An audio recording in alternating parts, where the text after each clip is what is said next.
Everyone, Radhe Radhe. Happy Janmashtami. आज हम अपने कान्हा के लिए स्पेशल सा भोग बना रहे हैं। जो हमारे कल जन्माष्टमी है तो उसमें हमें भोग लगाने को और व्रत में खाने के सभी काम आता है। तो बहुत तरह के पाक बनाए जाते हैं। तो मैंने यहाँ पर है ना ड्राई फ्रूट पाक बनाया हुआ है। बहुत ही खाने में स्वादिष्ट भी लगता है और बहुत अच्छा भी बनता है और जल्दी भी बन के तैयार हो जाता है। तो ये देखिए हमारा ड्राई फ्रूट मेवा पाक। तो चलिए शुरू करते हैं। तो वेलकम है आपका रचना होम किचन में। तो यहाँ पर कोई मेजरमेंट नहीं है। यहाँ पे मैंने एक थाली में पहले कुछ ड्राई फ्रूट ले लिए हैं। तो इसमें मैंने सबसे पहले ले लिया है बादाम। मैंने अपने ना हाथ का अंदाज भी लिया है। यहाँ पे मैंने बादाम ले लिया है। अगर हाथ का अंदाज से हम कहे जाए तो ये 50-50 ग्राम के करीब है। तो यहाँ पे मैंने पहले बादाम ले लिया है, काजू ले ली है और किशमिश ले लिया है। एक गोला ले लिया था जो मैंने ग्रेट कर लिया था। उसका ऊपर का जो मतलब ब्लैक पार्ट था वो मैंने हटा लिया है। अगर आपको इजीली इसका ब्लैक पार्ट हटाना है तो आप है ना गोले को ना फ्रिज में रखिए। फ्रिज में रखने से क्या होगा, आप 5 मिनट के लिए इसको बाहर निकालिए, वो नरम पड़ जाएगा। छिलका बहुत आसानी से छिलका आपका निकल जाएगा गोले का।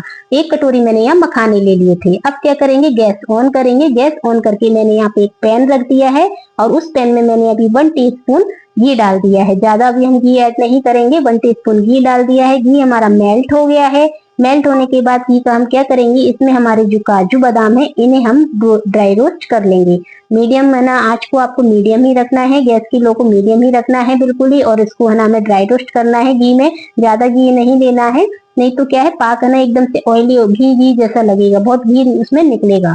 तो इसलिए मैंने ना इनको है ना कमी घी में अभी ड्राई रोस्ट किया है। ये देखिए मैंने ड्राई रोस्ट कर लिया, इनको निकाल लिए हैं। अब मैंने आधी टीस्पून घी फिर डाला है। फिर उसमें मैंने यहाँ 1 कटोरी जो मखाने थे वो मैं ना इसमें है ना रोस्ट करूंगी। जैसे हम ना नमकीन मखाने रोस्ट करते हैं खाने के लिए, ऐसे ही हमें मीडियम आंच पर इन मखानों को भी रोस्ट करना है। तो यहाँ पे ये देखिए मेरे मखाने भी अच्छे से रोस्ट हो गए थे, बिल्कुल मीडियम आंच पर।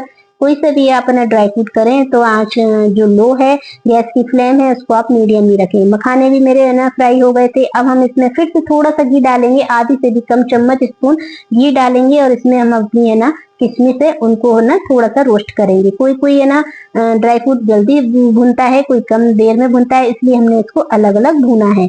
तो यहाँ पर ये देखिए किशमिश भी मैंने डाल दी है और किशमिश को भी मैं अच्छे से भून दूंगी। भूनने के बाद ये किशमिश हमारी गोल गोल हो जाएंगी, फूल के मोटी हो जाएंगी। तो इसका मतलब ये भी हमारी भुन चुकी है। तो ये देखिए किशमिश भी मेरी भुन गई है। अब हम इसमें कोई भी घी का यूज नहीं करेंगे।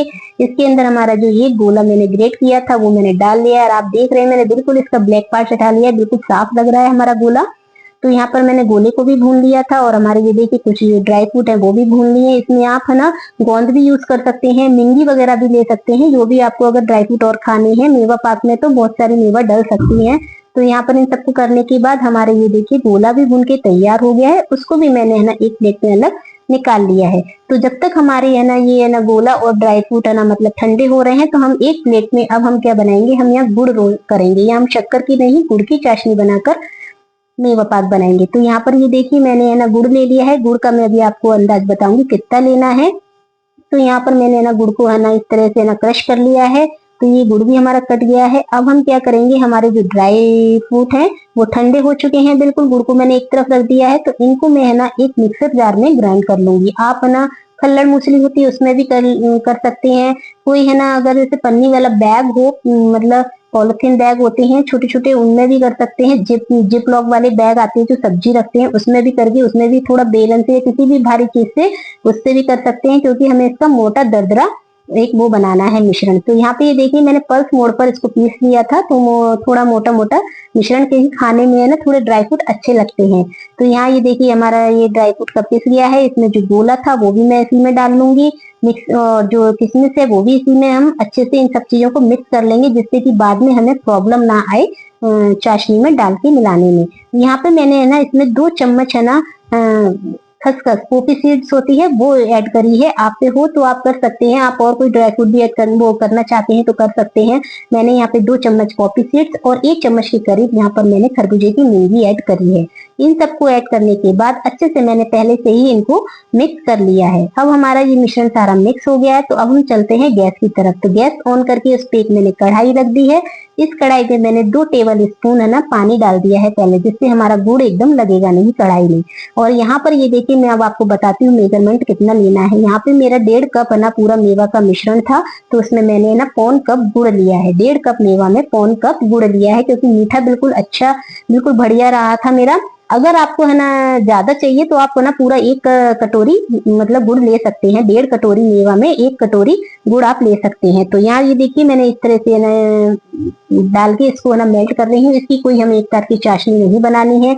जब तक हमारा गुड़ मेल्ट हो रहा है जब तक हम अपनी है ना ट्रे तैयार कर लेते हैं। तो यहाँ पे ये देखिए मेरी ट्रे है टीन की, इसको मैंने ना हाथ से ग्रीस कर लिया है और जितना मैं फैलाऊंगी उतना ही मैंने इसमें ग्रीस कर लिया है। आप चाहें तो प्लेट या थाली कुछ भी ऐसा बर्तन ले सकते हैं ओड़ा। तो यहाँ पे है ना हमारे घी भी लग चुका है ट्रे में। अब हम क्या करेंगे, अब हमारी है ना जो चाशनी है गुड़ की जो बन रही है उसको हमें मेल्ट करना है। तो ये देखिए बिल्कुल अच्छे से मेल्ट हो गई है, इसका मतलब हमारा गुड़ पक चुका है। इसमें मैंने 1 चम्मच घी डाला है। इससे क्या होगा, हमारे जो गुड़ का कलर है वो बिल्कुल चेंज नहीं होगा, बिल्कुल आपको काला काला नहीं लगेगा, ऐसे ही बना रहेगा। और है ना जो बर्फी का स्वाद है वो भी बहुत अच्छा आएगा, बर्फी भी बहुत सॉफ्ट बनेगी। तो यहाँ इन सबको डालने के बाद अब हमारा जो मिश्रण था पूरा मेवा का सूखा वाला वो हम इसके अंदर डाल देंगे।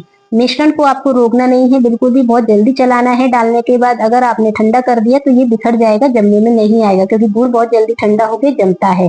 तो यहाँ इस सबको डालने के बाद मैंने गैस ऑफ कर दी है। गैस ऑफ करने के बाद मैंने इसको चला लिया है। चलाने के बाद इसे हमें लगातार सब अच्छे से मिक्स करने लेना है।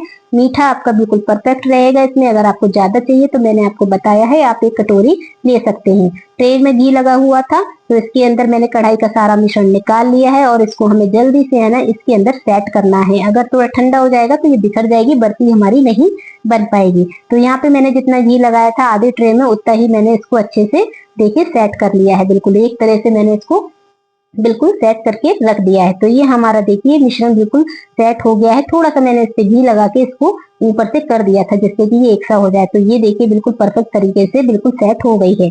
अब मैं इसको है ना थोड़ा सा पिस्ता से गार्निश कर दूंगी जिससे कि लगे कि हम बाजार से ही मेवा पाक लेके आए हैं, बहुत ही बढ़िया लगेगा, उससे दिखने में भी अच्छी लगेगी हमारी बर्फी। तो यहाँ पे स्पैचुला से मैंने इसको सेट कर दिया है हमारे। तो ये देखिए कितनी बढ़िया से अभी सेट हो गई है। इसे हमें अब ठंडा होने देना है थोड़ा 5 मिनट ठंडा होने के बाद मैंने इसको थोड़ा सा हल्का नरम ठंडा हुआ था तभी मैंने कट लगा दिए थे। क्योंकि अगर ठंडा होने के बाद हम कट लगाएंगे तो क्या है बर्फी में एकदम कर्री पड़ जाती है तो कट नहीं लगते हैं।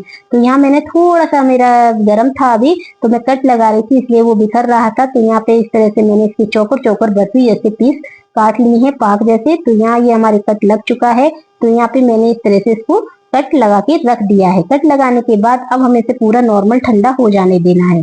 जब हमारा पूरा नॉर्मल ठंडा हो गया था तो मैंने कुछ ऐसा फ्लैट जैसा मतलब आप स्पैचुला ले लें या कुछ भी ऐसा लें जिससे आसानी से आपकी बर्फी के पीस निकल आए। तो यहाँ पे ये देखिए ठंडा होने के बाद मैंने पीस निकाल लिए तो कितने बढ़िया, और ट्रे में भी देख रहे हैं बहुत आसानी से निकल आया था। तो ये हमारा ड्राई फ्रूट का मेवा पाक जन्माष्टमी के लिए बनके तैयार हो गया है, बहुत ही इजी तरीके से और बहुत ही सिंपल और बहुत ही बढ़िया तरीके से बनके तैयार हो गया है।